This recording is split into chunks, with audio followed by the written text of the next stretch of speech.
ਉਹਨੇ ਕਿਹਾ ਜਦੋਂ ਮੈਂ ਮੂੰਹ ਹੱਥ ਧੋ ਲਾ ਨਾਸ਼ਤਾ ਕਰ ਲਵਾਂ ਪਹਿਲੇ ਖੰਗਿਆ ਕਰ ਠੀਕ ਹੈ ਖੰਗ ਕੇ ਮੈਨੂੰ ਕਿਹਾ ਕਰ ਬਈ ਬੇਗਮ ਮੈਂ ਆ ਰਿਹਾ ਇਹ ਖਾਮ ਦੇ ਕੇ ਉਹਦਾ ਸਹੁਰਾ ਹੈ ਅੱਛਾ ਉਹ ਇਸ ਗੱਲ ਤੋਂ ਮਾਰਨ ਕਿ ਤੂੰ ਅਚਾਨਕ क्यों आ गया नहीं वैसे कीम साहब अचानक तो आपको नहीं सामने आना चाहिए किसी के भी। ਸ਼ੁਕਰ ਕਰੋ ਤੁਹਾਡਾ ਵੀ ਰੰਗ ਗੋਰਾ ਹੈ ਨਹੀਂ ਤੇ ਤੁਹਾਡੀ ਵੀ ਡਰਾਉਣੀ ਬਕਾਇਦਾ ਡਰਾਉਣੀ ਸ਼ਕਲ ਏਲਾ ਜਾਂਦਾ ਕੈਨੇਡਾ 'ਚ ਪਾਣੀ ਹੁੰਦੇ ਨੇ ਇਹੋ ਜਿਹੇ ਤੁਹਾਡੇ ਰੰਗ ਚਿੱਟੇ ਨੇ ਬਾਹਰ ਗਏ ਤੁਹਾਡੀਆਂ ਮੌਜਾਂ ਲੱਗੀਆਂ ਨੇ ਕਸ਼ਟ ਕੱਟ ਲਿਆ ਤੁਸੀਂ 12-13 ਸਾਲ ਪੜ੍ਹ ਗਏ ਦਿਲ ਲਾ ਕੇ ਉਹ ਸਰ ਇਹਦੀ ਬੁੱਢੀ ਨੇ ਮਾਰਨਾ ਨਹੀਂ ਸੀ ਉਹਦੇ ਸਾਹਮਣੇ ਬਾਂਦਰਾ ਨਹੀਂ ਆਈਟਮਾਂ ਕਰ मुझे ये बताओ बेशर्म इंसान तुमने शादी क्यों की बेचारी पढ़ी लिखी औरत ਚਾਚੀ ਪਤਾ ਨਹੀਂ ਕੋਈ ਤਜਰਬਾ ਕਰਨਾ ਚਾਹੁੰਦੀ ਨਹੀਂ ਤੇ ਚਾਚਾ ਚਾਚੀ ਖੂਬਸੂਰਤ ਹੈ ਅੱਛਾ ਜਿਵੇਂ ਤੁਹਾਨੂੰ ਪਤਾ ਹੀ ਨਹੀਂ ਵਿਆਹ ਕਿਤੇ ਹੁਣ ਭੁੱਲ ਗਏ ਹੋ ਤੁਸੀਂ हम क्या तुम्हारी शादी में शरीक हुए थे? ਉਹ ਜੀ ਇਹਨਾਂ ਨੂੰ ਕਹਿਣਾ ਤੁਸੀਂ ਕਿਉਂ ਝਾੜਾਂ ਪਾਉਂਦੇ ਹੋ ਯਾਰ ਅੱਲਾ ਨੇ ਐਡਾ ਉਹਦਾ ਦਿੱਤਾ ਤਬੀਰ ਕੰਡਕਟਰ ਵਾਲੀ इंसान को रिश्ता इज़्दवाज में बंधने से पहले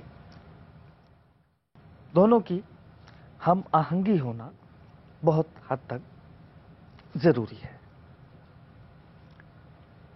ਬਸ ਬਸ ਹੀ ਨਹੀਂ ਜੋ ਕਹਿੰਦੇ ਹੋ ਖੈਰ ਨਾਲ ਅੱਛਾ ਇਹ ਗੱਲ ਨਹੀਂ ਕਰਦੇ ਬੈਲ ਦੇ ਕੇ ਦੌੜ ਜਾ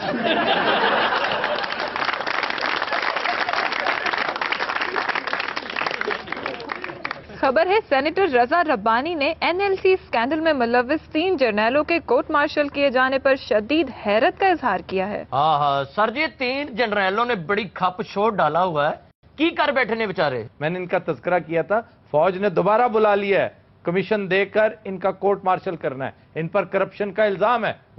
ये एनएलसी में होते थे एनएलसी की एक बड़ी तगड़ी रकम ये तफसील में नहीं जा सकते हम बहुत तगड़ी रकम जो है ये लगा दिया करते थे स्टॉक एक्सचेंज में इन्वेस्ट कर देते थे और कभी फायदा होता कभी नुकसान भी होता है। इनकी मौजूदगी में ठीक ठाक फायदा भी हुआ था लेकिन 50 लाख का एक नुकसान था जो बीच में रह गया और चौधरी निसार ने उस वक्त पब्लिक अकाउंट्स कमेटी के वो सरबराह थे उन्होंने बुला लिया इन्हें। वो कहते हैं प्राइम मिनिस्टर शौकत अजीज ने इजाजत दे रखी थी कि तमाम सरकारी महकमे जिनके पास एक्स्ट्रा अमाउंट पड़ी होती है बजाय इसके कि वो पड़ी रहे उसे इन्वेस्ट करें।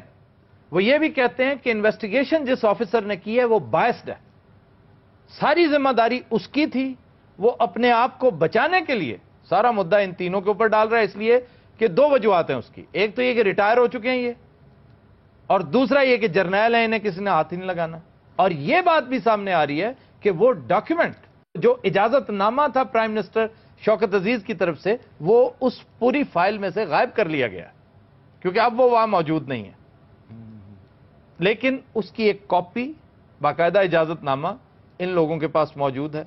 ये तो बात जब चल निकलेगी तो हम तक पहुंचेगी कि कोर्ट प्रोसीडिंग्स क्या थी मामलात कहां तक पहुंचे लेकिन अगर ये कोर्ट मार्शल होते हैं तो कानून है 1952 का कि हमें हरगिज नहीं पता चलेगा। अब दूसरा मामला यह है कि जिस पर अभी ये खबर पड़ी गई है कि रजा रब्बानी साहब ने हैरत का इजहार किया है कि आप इन्हें कोर्ट मार्शल क्यों कर रहे हैं। इसका मतलब है कवानीन एट अ टाइम मुल्क में 2 हैं अगर एक सिविलियन क्राइम करता है एक ही नौयत है उस जुर्म की तो फिर उसे उसी अदालत में ट्राई करना चाहिए जिसमें आप वज़रा को वज़रा आज़म को और दीगर अफसरों को करते हैं। मैंने जिन एक्सपर्ट्स को अब तक कंसल्ट किया 95% लोगों का यह कहना है और बड़े बड़े एक्सपर्ट्स कानूनदान माहिरीन उनका यह कहना है कि यह केस इतना कमजोर है कि इवन सिविल अदालत में भी इन्हें सजा नहीं होगी ये बरी हो जाएंगे। पॉजिटिव इसका यह हो सकता है कि पहली दफा जर्नैलों के बारे में इतना कुछ इस शिद्दत और इस तवातर के साथ मीडिया में आ रहा है तो आइंदा जर्नैल साहबान कर्नल साहबान ब्रिगेडियर साहबान मेजर साहबान करप्शन करने से पहले 100 मरतबा सोचेंगे कि पहले बात छुप जाती थी अब बात छुपेगी नहीं। अब पब्लिक अकाउंट्स कमेटी मौजूद है पार्लियामेंट मौजूद है इंतहाई मौसर और जोरदार सुप्रीम कोर्ट मौजूद है और नाकाबिले बयान हद तक लाउड मीडिया मौजूद है और ये वो लाउडनेस है जिसे आप कम नहीं कर सकते। हकीम साहब का भी कोर्ट मार्शल होया सी जी ਇਹ ਫੌਜੀਆਂ ਦੇ ਬੂਟਾਂ 'ਚ ਤਸਮੇ ਕੱਢ ਕੇ ਵੇਚਦਾ ਸੀ ਬੜਾ ਜ਼ਾਲਮ ਆਦਮੀ ਇਹਨੇ ਟੈਂਕ ਤੇ ਬਿਰਿਆਨੀ ਲਾਈ या जंग में बिरयानी ना बेचा और की बेचा तो ऐसे अहमक हो कि तुमने टैंक में बिरयानी लगा ली तुम पागल तो नहीं हो? वो सारे उधर उधर फौजा लड़ रही ने तो फौज ਨੂੰ ਭੁੱਖ ਨਹੀਂ ਲੱਗਣੀ ਸਾਡੇ ਇਧਰਲੇ ਫੌਜੀ ਲੜ ਰਹੇ ਸੀ ਉਧਰਲੇ ਫੌਜੀਆਂ ਕੋ ਆਰਡਰ ਲੈ ਰਹੇ ਸਨ ਉਧਰ ਜੰਗ ਰੂਸ ਤੇ ਹੋਈ ਹੈ, ਸੀਟੀਆਂ ਮਾਰੀ ਜਾਵੇ, ਬ੍ਰੇਕ ਬ੍ਰੇਕ। ਅਜੇ ਮੈਂ ਮੈਚ ਨਹੀਂ ਪਾਣੀ ਪਿਆਉਣ ਵਾਲੀ ਰੇੜੀ ਆਉਂਦੀ, ਇਹ ਜੰਗ 'ਚ ਆਪਣਾ ਟੈਂਕ ਬਿਰਿਆਨੀ ਵਾਲਾ ਲਿਜਾਂਦਾ। नहीं वो कोई नकली टैंक था। ਨਹੀਂ ਸਰ ਖਰਾਬ ਸੀ, ਹੈ ਅਸਲੀ ਸੀ, ਅੱਗੇ ਉਹਦੇ ਖੋਤਾ ਲਾਇਆ ਸੀ। ਇਹ ਪਹਿਲਾ ਟੈਂਕ ਸੀ ਜਿਹੜਾ ਛਾਂਟਿਆਂ ਨਾਲ ਚੱਲਦਾ। ਇੱਕ ਦੋ ਵਾਰੀ ਤੇ ਟੈਂਕ ਨੇ ਅਗਲੇ ਪੈਰ ਚੁੱਕ ਲਏ। ਸਮਝੀ ਇਹ ਫੌਜੀ ਨਹੀਂ ਗਾ, ਇਹ ਛਾਉਣੀ 'ਚ ਜਾ ਕੇ ਨਾ ਚੀਜ਼ਾਂ ਇਕੱਠੀਆਂ ਕਰਦਾ ਸੀ, ਕਾਗਜ਼ ਚੁੱਕ ਲਏ, ਜੂਸ ਵਾਲੇ ਖਾਲੀ ਡੱਬੇ, ਨੈਲਨ ਦੀਆਂ ਜੁੱਤੀਆਂ, ਖਾਲੀ ਬੋਤਲਾਂ ਦੇ ਢੱਕਣ, ਸਟਰਾ, ਸਿਗਟਾਂ ਦੇ ਪੰਨੇ। ਕਿੰਨੇ ਸਾਲ ਫੌਜ 'ਚ ਰਹੇ ਤੁਸੀਂ? 30 ਸਾਲ ਦੀ ਸਰਵਿਸ ਹੈ ਮੇਰੀ, 30 ਸਾਲ। तो 30 साल यही काम करते थे जो उन्होंने ਤੇ बताया। ਹੋਰ ਫੌਜ 'ਚ ਡੀਸੀਓ ਲਾ ਦਿੰਦੇ ਨੇ। ਸਾਰੇ ਤੇ ਟੈਂਕ ਵੀ ਇੰਜ ਚਲਾਉਂਦਾ ਜਿਵੇਂ ਰਕਸ਼ਾ ਚਲਾਈਦਾ, ਅੱਗੇ ਲੱਤ ਰੱਖ ਕੇ। ਰਾਜ ਉਹ ਸਵਾਰੀ ਵੀ ਭਾ ਲੈਂਦਾ, ਕਹਿੰਦਾ ਚੱਲ ਮੈਂ ਖਾਲੀ ਜਾਣਾ ਆਇਆ। ਮੇਜਰ ਨੂੰ ਕਹਿੰਦਾ 70 ਰੁਪਏ ਹੋਣਗੇ। ਉਹਨੇ ਫਿਰ ਪਾ ਲੰਮਿਆ ਲਿਆ, ਮਾਮਾ ਟੈਂਕ ਵੀ ਸਾਡਾ ਤੇ ਪੈਸੇ ਵੀ ਅਸੀਂ ਦੇਈਏ। ਇਹਨੂੰ ਕਹਿੰਦੇ ਨੇ ਕੋਰਟ ਮਾਰਸ਼ਲ। ਦੁਸ਼ਮਣ ਫੌਜੀ ਮਰਿਆ ਨਾ, ਉਹਦੀ ਲਾਸ਼ ਘਰ ਗਈ, ਨਾਲ ਇਹਦਾ ਬਿੱਲ ਵੀ ਸੀਗਾ। ਉਹਨੇ ਉਲਟਾ ਇਹ ਤੇ ਪਰਚਾ ਕਰਵਾਤਾ, ਕਹਿੰਦਾ ਗੋਲੀ ਨਾਲ ਨਹੀਂ ਮਰਿਆ, ਤੇਰੀ ਬਿਰਿਆਨੀ ਨਾਲ ਮਰਿਆ। ਸਰ ਹੁਣ ਤੇ ਜੰਗ ਲੱਗਣ ਤੋਂ ਪਹਿਲੇ ਇਹਨਾਂ ਨੂੰ ਲੱਭਦੇ ਨੇ, ਕਹਿੰਦੇ 70-80 ਦੇਗਾਂ ਤਿਆਰ ਕਰੀ, ਹੋ ਸਕਦਾ ਸਾਡੇ ਕੋਲ ਅਸਲਾ ਮੁੱਕ ਜਾਏ। ਇੱਕ ਵਾਰੀ 70 ਦੇਗਾਂ ਪਕਾਈਆਂ, ਅੱਗੋਂ ਜੰਗ ਬੰਦ ਹੋ ਗਈ। ਇਹਨੇ ਫਿਰ ਆਪਣੇ ਨਾਨੇ ਦਾ 40 ਖਰਵਾ ਲਿਆ। ਹੁਣ ਹਰ ਵਾਰੀ ਫੋਨ ਕਰਕੇ ਉਹਨਾਂ ਨੂੰ ਪੁੱਛ ਰਿਹਾ ਹੁੰਦਾ, ਭਾਈ ਜੰਗ ਕਿਹੜੀ ਡੇਟ ਦੀ ਹੈ? ਉਹ ਕਹਿੰਦਾ 29 ਦੀ, ਇਹ ਵੇਖ ਲੈਣਾ ਪੱਕੀ ਹੈ। ਸਰ ਇੱਕ ਫੌਜੀ ਜ਼ਖਮੀ ਹੋ ਗਿਆ, ਰੈੱਡ ਕਰਾਸ ਵਾਲੇ ਨੂੰ ਚੁੱਕਣਾ, ਇਹ ਚੁੱਕਣ ਨਾ ਦੇਵੇ। ਕਹਿੰਦਾ ਪਹਿਲਾਂ ਮੇਰਾ ਬਿੱਲ ਕਲੀਅਰ। ਇਹ ਵੀ ਸਰ ਬਾਰਡਰ ਤੇ ਹੁੰਦੇ ਸਨ ਸਾਹਿਬ। मैं तो आज भी इसके हक पे हूं। एक तरफ से गुलजार, इस तरफ से मैं। तो बॉर्डर पर मुशायरा होना चाहिए,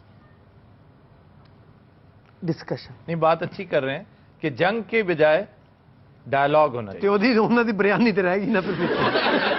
ਸਾਰੇ ਅਮਨ ਕੀ ਆਸ਼ਾ ਦੇ ਸਖਤ ਖਿਲਾਫ ਜੇ। ਕਿਉਂ ਬਈ? ਕਹਿੰਦਾ ਜੀਓ ਨੇ ਮੇਰਾ ਕਾਰੋਬਾਰ ਠੱਪ ਕਰਨ ਲਈ ਸ਼ੁਰੂ ਕੀਤੀ। ਇਹ ਫੌਜੀ ਨਹੀਂ ਹੈਗਾ, ਇਹ ਬੰਬ ਮਾਂਜਣ ਵਾਲੀ ਮਾਈ ਦਾ ਮੁੰਡਾ ਹੈ। ਬੰਬ ਚੱਲਣਾ ਨਹੀਂ ਸੀ ਸਰ, ਬਸ ਅਚਾਨਕ ਬੰਬ ਦਾ ਧਿਆਨ ਇਹਦੇ ਵੱਲ ਪੈ ਗਿਆ। ਇੱਕ ਵਾਰੀ ਬੰਬ ਦੀ ਪਿੰਨ ਕੱਢ ਕੇ ਨਾ ਦੰਦਾਂ ਹੀ ਮਾਰਨ ਲੱਗ ਪਿਆ। तो दिनों रात आज के शो का वक्त खत्म हुआ। आपसे मुलाकात होगी इंशाल्लाह कल। इजाजत दीजिए, अल्लाह हाफिज़ व नासिर।